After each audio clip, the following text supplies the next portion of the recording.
So why don't we go ahead and start with the right face there. And I'm going to be using the isometric view here. And the only reason is because when I look at it this way, instead of, for example, if I'm in the 2D view here and I switch to my right view, even though this is the correct view, it's very hard to know if we're snapping to the front face here or the back face or even this face over here. So an isometric view is really important. Now, you can look at the UCS icon here. You could see that it's set up for the world UCS, and you could see it right here in the view cube that that's the UCS that's described right now. What we'll be able to do here, if you use your coordinates, you can see here the 3-point UCS, and also if we switch to the view tab, you can see over here in coordinates we have the 3-point UCS.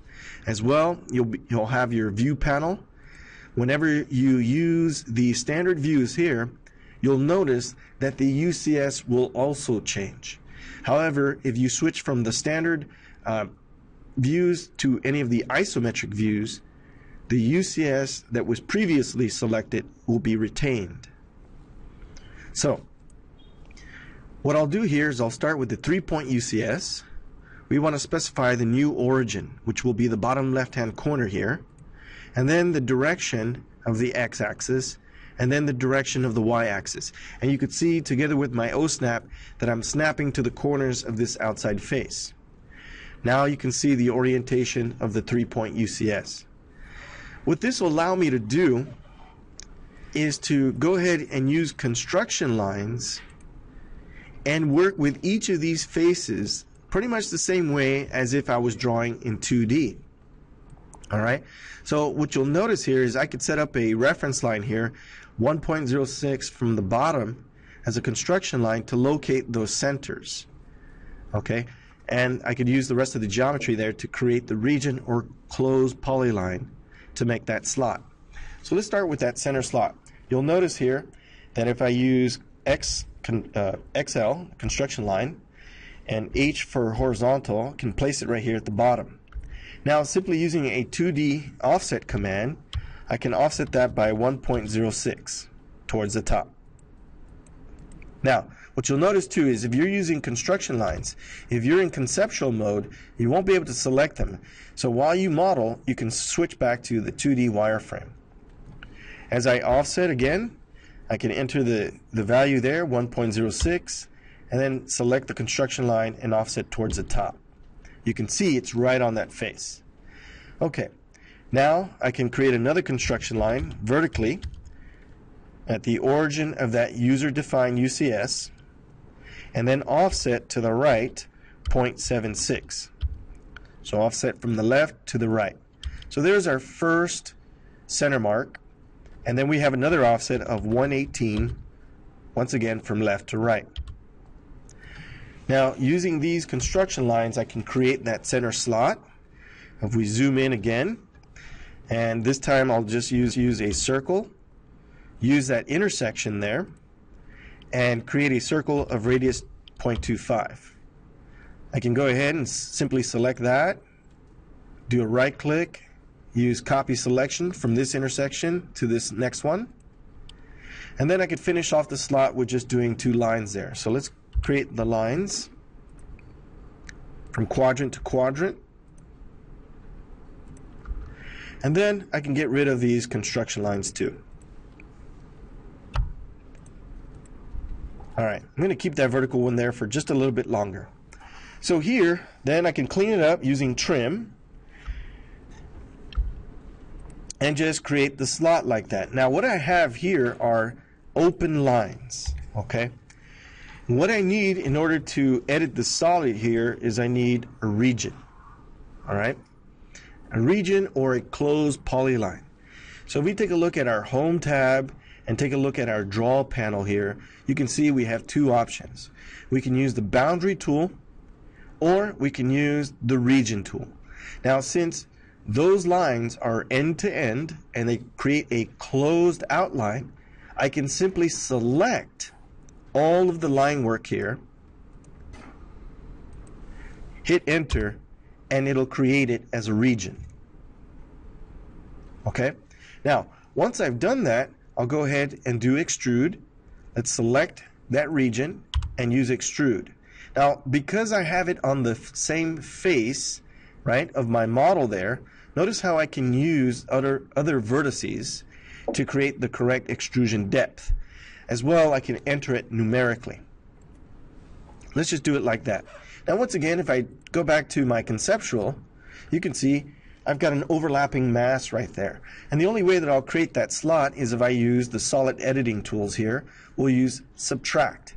Activate the command, select the object that you want to subtract from, hit enter, then select the mass that you want to subtract with. Hit enter, and then you should have your slot. Now, one more thing, you could see here how we lack a little bit of smoothness in our circular surfaces. So if we take a look at our system variable, the facet resolution, just type in face tress at the command line, hit enter, and you can see there's the default value. We're going to use 10 to really smooth it out.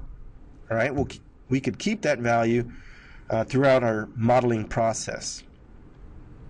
So there's the first slot. Now we got to do the next feature. Now remember, if you take a look here at our UCS, right, you can see it's unnamed.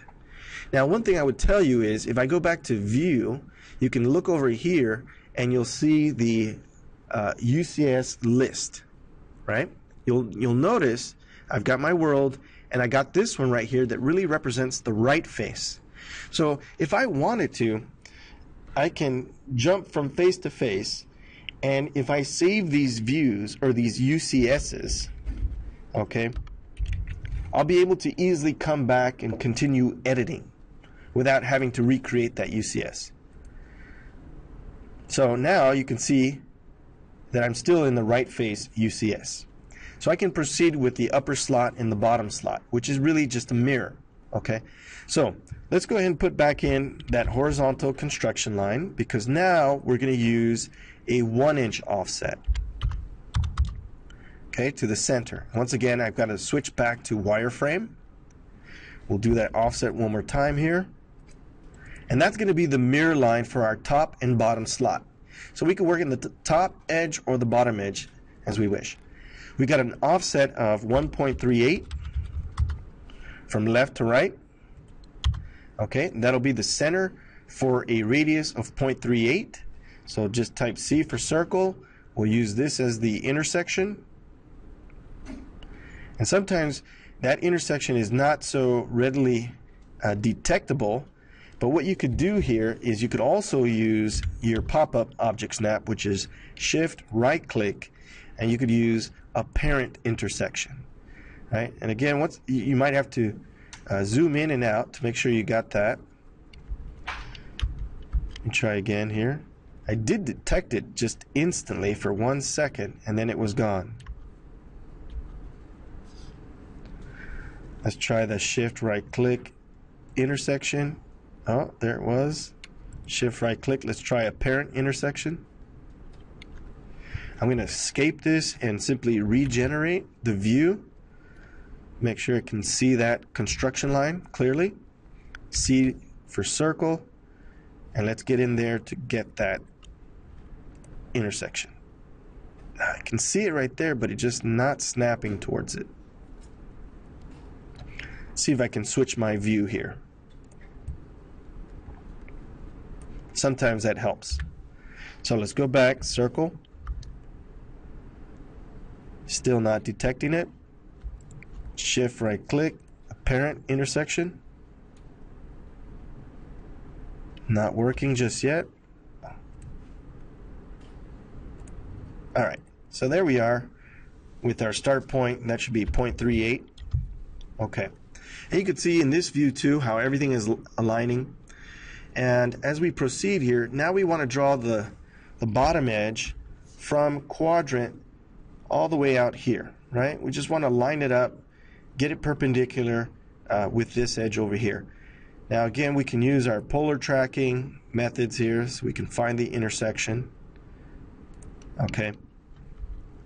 And so what we have here, this is a bit more complicated because all we have is an open line here, and we've got our our circle here. So we could do one of two things, right? We could just add more lines to close it. So if I go from here to here, bring it all the way across, and so now I can just trim using our trim tools, right? Got this edge here, and we got this edge here. Enter. We could trim off up here and down in here. Now once again, we've got these, they're connected, but they're not closed, right?